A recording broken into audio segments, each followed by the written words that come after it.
Hello beautiful people and welcome. In today's video, we're going to be talking about a topic I titled childhood trauma. Childhood trauma.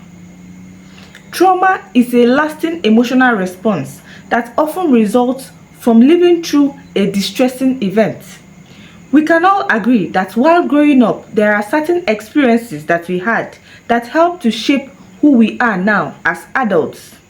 In as much as when we talk about it now, we laugh over it, but it wasn't funny while growing up. Recently, I saw a video of a woman who said that her daughter took the second position in her class, and she has this urge to pass down her childhood trauma by asking the golden question: did the person that came first have two heads? As Africans, we prefer not to talk about our childhood trauma because we are very good at suppressing our emotions and feelings towards situations and circumstances. If we look back from where we came from and where we are now, we can all agree that we turned out great, but deep down, we still have a lot of unhealed wounds. To be honest, majority of the blame goes to our parents because they contributed consciously or unconsciously to what we refer to now as childhood trauma. From the unequal love and affection given to siblings, where it is obvious that one person is loved more than the rest. They don't seem to understand that even children easily understand those behaviors and attitudes. For instance, your overexcitement about a particular child's achievement, then a cold acknowledgement towards the rest, always comparing other siblings with the particular child, painting him or her to be a perfect child, sharing things unevenly among siblings. All these things, believe it or not, are visible in the eyes of children, and it gradually grooms hatred and jealousy among siblings. There are also other experiences which we had as children that are not related to our parents. In fact, most times the parents have no idea that we experienced such. A particular girl went to spend her holidays with her cousins. While her auntie was bathing her, she discovered that the girl felt an excruciating pain in her private parts. Upon investigations, they found out that the girl has been assaulted. The auntie called the girl's mother, who had absolutely no idea about the incident. The two women questioned the girl and discovered that it was one of their extended relations that normally comes to their house that assaulted her. The mother took the child home crying as she went to handle that situation. As horrible as this is, the girl's experience became known to her parents, and I believe that justice was done and she got the required treatment that she needed.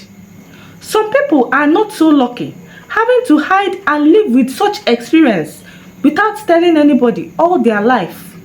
Statistics show that even though we don't like some of the things we experienced, the possibility of us passing it down to our children is very high. The tendency of us repeating the same treatment we have seen or learned from older people, especially our parents, is high. When you see a man, for instance, that normally beats his wife, check well, you will see that his father normally beats his mother when he was still a child.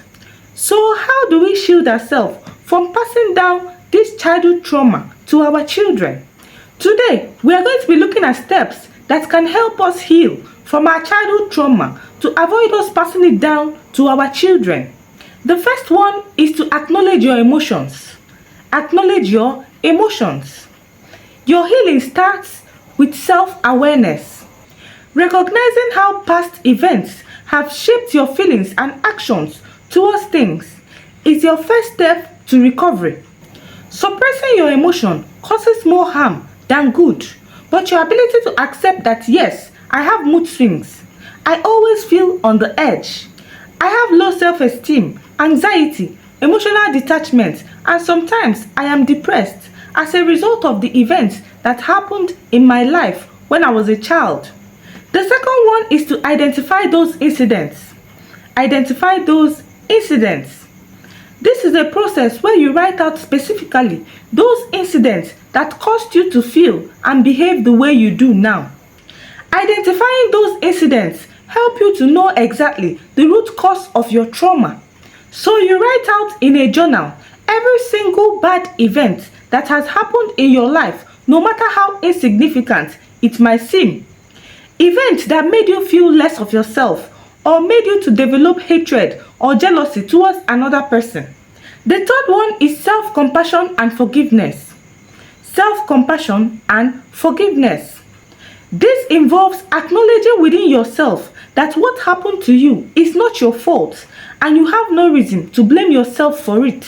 For instance, if you were assaulted as a child, you reassure yourself that what happened to you is not your fault, and whatever does not kill you will only make you stronger.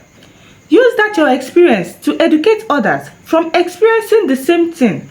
Believe it or not, talking about it, maybe to a trusted friend or your pastor, can help you heal better. Then free yourself by forgiving everyone and everything that contributed to your trauma. Forgiveness lifts a big weight from your heart that you may or may not know was there in the first place. The fourth step is to identify your triggers. Identify your triggers.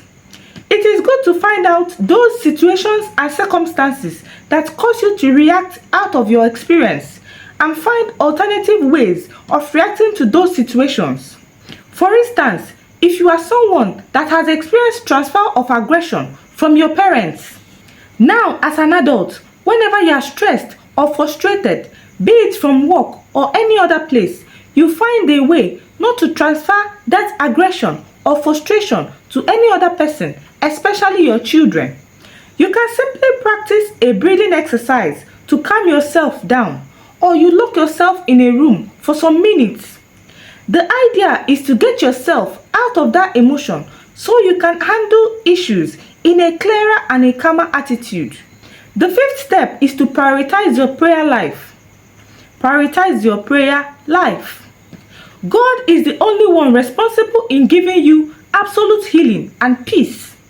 2 Corinthians 1:3-4 says, "Blessed be the God and Father of our Lord Jesus Christ, the Father of mercies and all comfort, who comforts us in all our afflictions, so that we may be able to comfort those who are in any affliction, with the comfort with which we ourselves are being comforted by God." So whenever you pray, let God know your feelings and those memories that haunt you, and ask Him for healing. And gradually, you will start finding peace within yourself. If you made it to the end of this video, kindly like, share and subscribe for more videos. Thank you so much for watching and have a blessed day. Bye.